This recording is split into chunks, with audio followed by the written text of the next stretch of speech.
Tiempo se pone interesante en el Perú.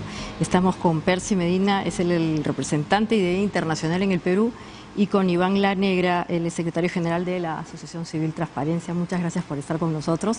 Antes de hablar de los temas electorales y si en verdad, cómo organizamos o cómo ordenamos esto, quería una opinión breve de ustedes en relación a esta iniciativa legislativa que está vinculada con obligar de alguna manera a los tenedores de licencias de radiodifusión a colocar un porcentaje mayor de contenidos musicales respecto de lo que ellos comentan, su libertad de empresa. ¿Qué piensan al respecto? ¿En verdad mejoramos nuestro acervo cultural, nuestra identidad, ayudamos a los músicos a que mejoren su situación colocando estas cuotas de contenidos? Bueno, yo creo que es un flashback 40 años atrás, ¿no? En realidad, en esta época no se piensa que la manera de lograrlo es a través de ese tipo de mecanismos. Hoy hay mucha mayor diversidad en la oferta, distintas fuentes, y por supuesto la gente consume no solamente a través de medios de comunicación, sino a través de miles de otros mecanismos. Así que me parece que a estas alturas no tiene ningún sentido. Sí. Iván. Bueno, la mayoría de jóvenes usan estos nuevos aplicativos que funcionan a través de internet y controlan su música, y no importa que le pongas el 30 o 40% ahí de oferta nacional, ellos eligen qué cosa quieren escuchar. Esta idea de la radio de hace 40 años ya no es el mundo actual, ¿no? Ahora los jóvenes, por ejemplo, eligen qué cosa quieren escuchar en sus programas de internet o en otros mecanismos. Y por otro lado, sí existen formas de promover la producción cultural, que pueden ser políticas públicas, que de hecho me parece una forma mucho más inteligente, ¿no? de promover la producción nacional, ¿no? Que más bien eso es muy satanizado, ¿no? Como que son formas que de un sector se consideran pues intervencionismo, algo por el estilo, cuando más bien es la forma más adecuada de promover el desarrollo del talento nacional. Así es, y lo que todos sueñan, ¿no? Internacionalizarse. Yo ponía el caso de esta chica, bueno, de nuestro último logro, Milena Wharton, que se ha hecho famosa gracias al TikTok.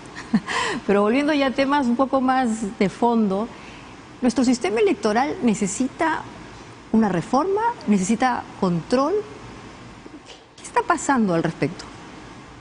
Bueno, los organismos electorales lo primero que hay que garantizarles es autonomía. Eso es muy importante, ¿no? Garantizar profesionalismo, por supuesto que tienen que modernizarse, tienen que ubicarse en los nuevos contextos, pero sobre todo tienen que tener autonomía. Y lo que viene ocurriendo es que se habla muchísimo y se presentan incluso proyectos de ley que lo que pueden hacer es atentar contra la autonomía de los organismos electorales. Y eso es lo que hay que defender. Una democracia tiene que defender que sus autoridades electorales tienen las condiciones para actuar de acuerdo al marco legal, pero de manera autónoma al poder político. Y eso creo es algo que tenemos que garantizar como demócratas y tenemos que garantizar como peruanos y peruanas. ¿Y de qué manera se estaría atentando contra esta autonomía?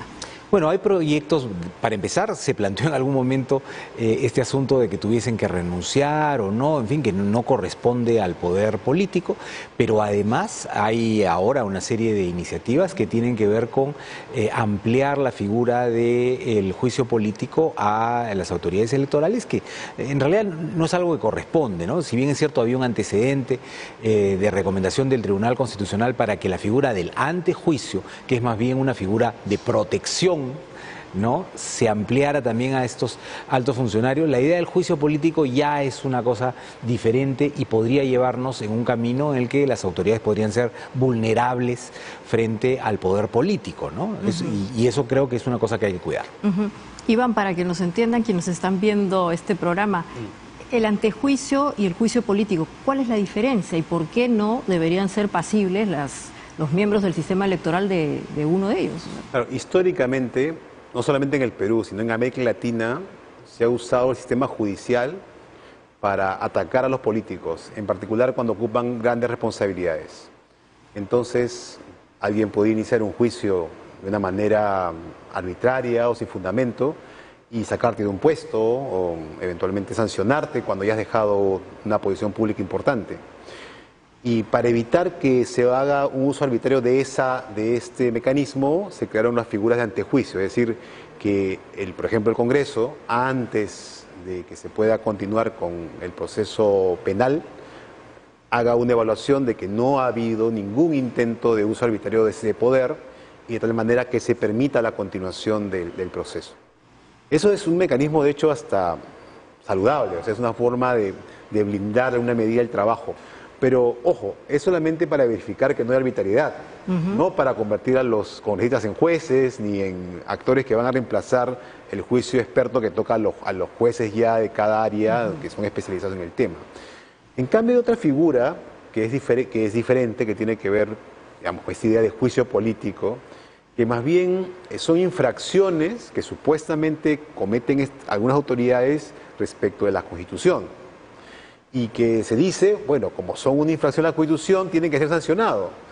Pero sin ningún tipo de criterio mínimo de claridad respecto de cuáles son las faltas que se pueden realmente cometer, no hay ninguna precisión ni tipificación de las mismas, y eso puede conllevar a un juicio puramente político, como dice su nombre, una autoridad como el Congreso pueda sancionar severamente a algunas autoridades. Y eso es muy peligroso porque implica quebrar la idea de la independencia de los poderes, o sea, que el poder político, o en este caso el Congreso, no interfiera en el actuar, por ejemplo, del Poder Judicial, de instituciones, por ejemplo, como el sistema electoral, sino que lo que debería más bien primar es la independencia, ¿no? Claro, pero a pesar de esa digresión, Percy, la pregunta es, ¿el sistema electoral necesita tener controles? Y si los necesita, ¿cuáles serían?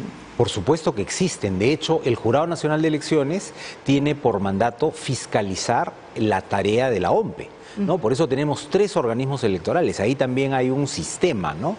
La OMPE organiza el proceso electoral, es controlada por el Jurado Nacional de Elecciones que fiscaliza la legalidad del proceso y fiscaliza cada uno de los elementos que constituyen el proceso electoral, desde el diseño de los materiales, la capacitación de los funcionarios, la contratación de funcionarios, el despliegue de los materiales, en fin, hay todo un conjunto de pasos que el Jurado Nacional de Elecciones fiscaliza. Entonces la OMPE no es que actúa de manera autocrática, la OMPE tiene la fiscalización del jurado. Y por otro lado, los partidos políticos tienen la posibilidad, a través de sus personeros legales, sus personeros técnicos y sus personeros de mesa, verificar un proceso electoral y hacer un control desde el mundo político. Entonces, no es en modo alguno que los organismos electorales no tengan control. Por supuesto que lo tienen, ¿no? Y la elaboración del padrón, por su parte, se basa en un trabajo que hace RENIEC, ¿no es cierto? Y luego ese padrón tampoco es que RENIEC autocráticamente decide cómo se conforma, sino que es verificado por el Jurado Nacional de Elecciones y aprobado por el Jurado Nacional de Elecciones. Entonces, hay un conjunto de mecanismos de pesos y contrapesos entre los organismos electorales y de controles, mecanismos de transparencia que incluyen controles al interior del sistema y también desde fuera del sistema, los partidos políticos, que además tienen que, yo creo que ahí hay una tarea para los partidos, para las próximas elecciones, tienen que hacer el trabajo de tener personeros en las mesas del país, tienen que hacer el trabajo de tener personeros técnicos calificados que puedan conversar con los técnicos de la OMPE con el conocimiento de causa, ¿no? Y tienen que tener personeros legales que conozcan los mecanismos del procedimiento de aplicación de justicia electoral. Si tú no tienes eso, probablemente existe la posibilidad del desconocimiento que ha habido en la última elección, que ha dado lugar a tantas noticias falsas, ¿no? Pero nuestro sistema es uno de los sistemas más seguros que hay en comparación con muchos sistemas, incluso de países con democracias más avanzadas. Tenemos un sistema bastante desarrollado, con controles, con mecanismos de transparencia y con formas para el control desde la ciudadanía que la verdad es que están bastante bien. O sea, ¿hay responsabilidad penal, hay responsabilidad administrativa sobre los miembros del sistema electoral? Sí, claro. De hecho, y la responsabilidad política es la que en todo caso estamos cuestionando porque sería riesgosa. A ver, lo que hay que entender claro a qué nos referimos con responsabilidad política. Porque, por ejemplo, un ministro puede tener responsabilidad política por una acción, una decisión que tomó, y eso lo puede llevar, por ejemplo, a renunciar. Claro. Ya, entonces, si una autoridad, un miembro del jurado, siente que no ha cumplido adecuadamente con su función, que su desempeño es malo, podría decidir él renunciar siempre y cuando no estemos en proceso electoral, porque ahí sí no pueden dejar su puesto, pero si estuviéramos fuera de ese espacio, podría ocurrir. Pero no es a eso lo que estamos hablando más bien de una intervención política desde fuera del jurado, que sanciona por razones básicamente políticas a una autoridad electoral. Ese es el problema, porque eso quiebra claramente, ¿no?, un principio básico, que es la independencia del sistema electoral del poder político. Porque si no, este sistema electoral, ¿qué va a hacer después? ¿Qué va a hacer cuando tenga que dirigir una elección que precisamente define los intereses de esos poderes políticos? Vas a ver que está sometido eventualmente a sanciones por ese mismo poder que tiene que regular. Vamos a volver. Sí. Y el Jurado Nacional de Elecciones es un órgano colegiado, ¿no? Donde intervienen distintas entidades para su conformación. Lo preside un juez supremo, pero lo integran también un fiscal supremo, lo integran representantes de las universidades públicas, privadas, el colegio de abogados. Es un modelo que garantiza que nadie tenga el control.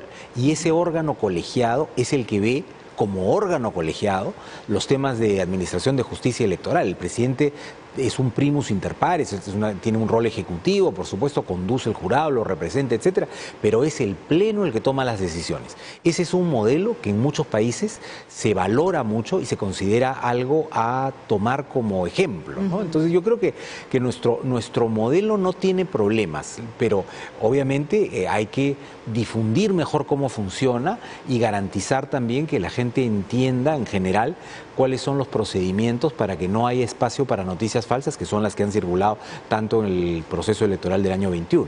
Claro, porque, y como eso quisiera dejar la pregunta para volver, porque finalmente si reconocemos que esta responsabilidad política, ¿dónde se resuelve? En el Congreso. Y eso va a depender mucho del nivel de los congresistas o lo que eventualmente pase allí. Si quisieran cambiar la Constitución, introdujeran esto, sería muy peligroso, ¿no? Porque sería darle un poder al Congreso para eventualmente sacar a un titular, por ejemplo, del Jurado Nacional de Elecciones o de la OMP, de RENIEC, por el juicio puramente político de esta institución del Estado. Entonces, eso genera una enorme incertidumbre sobre la continuidad de personas que tienen que estar blindadas precisamente de interferencias políticas. Así es. Bueno, vamos a volver con el programa y con este interesante panel después del bloque de comerciales. Volvemos.